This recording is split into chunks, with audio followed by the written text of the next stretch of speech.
magic in your eyes last night. You were shooting pool, we were taking shots under the dim lights. Halo semuanya, selamat datang. Hari ini kita bakal ngobrolin sesuatu yang mungkin kedengaran jadul, tapi sebenarnya super spesial, seni menulis surat pribadi yang sempurna. Penasaran? Yuk kita bedah bareng-bareng. Pernah nggak sih kalian ngirim chat atau teks, terus ngerasa, kok kayaknya ada yang kurang ya? Cepet sih cepet, tapi rasanya datar aja. Kadang-kadang kita butuh sesuatu yang lebih ngena, yang benar-benar nyampe ke hati. Nah, disitulah surat pribadi masuk. Ini bukan sekedar teks yang dipanjang-panjangin loh. Yuk kita gali lebih dalam, apa sih sebenarnya surat pribadi itu? Dan kenapa? Kenapa di zaman serba instan ini, surat masih punya tempat yang istimewa? Jadi, surat pribadi itu apa sih? Gampangnya gini, ini surat yang kamu tulis buat orang-orang yang kamu kenal baik. Entah itu teman, keluarga, sahabat dekat.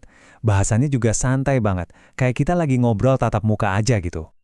Tapi, pertanyaannya, di dunia yang serba ngechat, ngapain repot-repot nulis surat? Jawabannya, teman-teman, ada di kenapanya. Apa sih tujuannya? Coba deh lihat ini. Tujuan nulis surat itu personal banget. Bisa buat ngabarin berita penting, ngungkapin perasaan, senang, sedih, makasih, atau bahkan ngasih undangan yang rasanya lebih eksklusif. Atau ya, sekedar nanya kabar dengan cara yang beda, yang lebih hangat. Intinya, surat itu kayak jembatan buat koneksi yang lebih tulus. Oke, teorinya cukup. Sekarang kita masuk ke bagian yang paling seru. Prakteknya, gimana sih cara bikinnya? Gini, anggap aja kita lagi bikin blueprint atau kerangka buat surat kita. Ada aturannya, tapi tenang, ruang buat kamu berkreasi itu luas banget. Jadi, surat itu punya 6 bagian penting. Gampang kok ngingetnya. Pertama, tempat dan tanggal. Kedua, sapaan yang akrab. Ketiga, pembukaan. Biasanya sih nanya kabar dulu. Keempat, nah ini dia, isi suratnya. Kelima, penutupnya.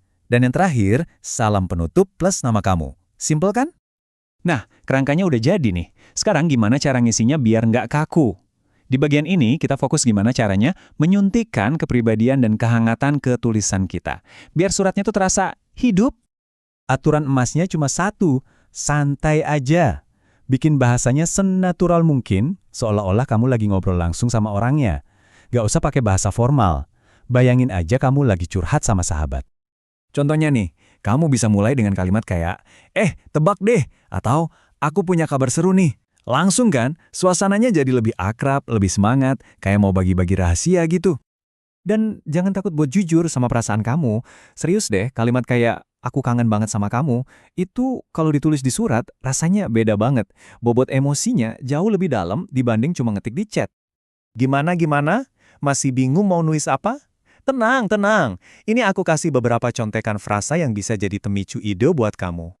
Nah, ini dia contekan praktisnya. Buat pembuka, kalimat kayak, semoga kamu baik-baik aja ya pas baca surat ini, itu nunjukin kalau kamu peduli.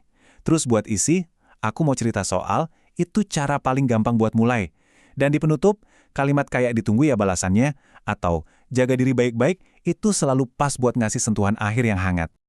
Oke, teorinya dapat, strukturnya ngerti, contoh kalimatnya juga udah ada. Sekarang, waktunya kita lihat gimana semua itu kalau digabungin jadi satu.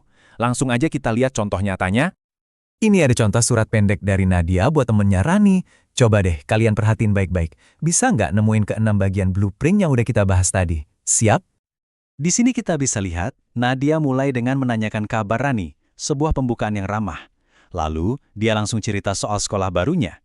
Dan yang paling penting, dia menyelipkan perasaannya dengan tulus. Aku kangen banget sama momen-momen kita dulu.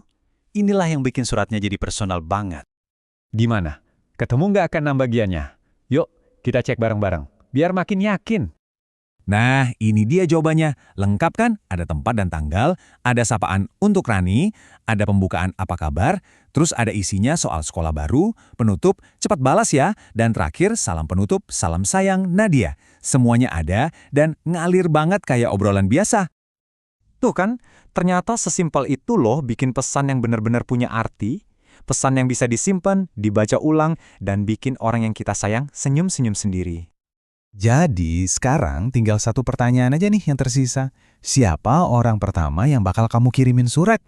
Caught a little bit of magic in your eyes last night. You were shooting pool, we were taking shots under the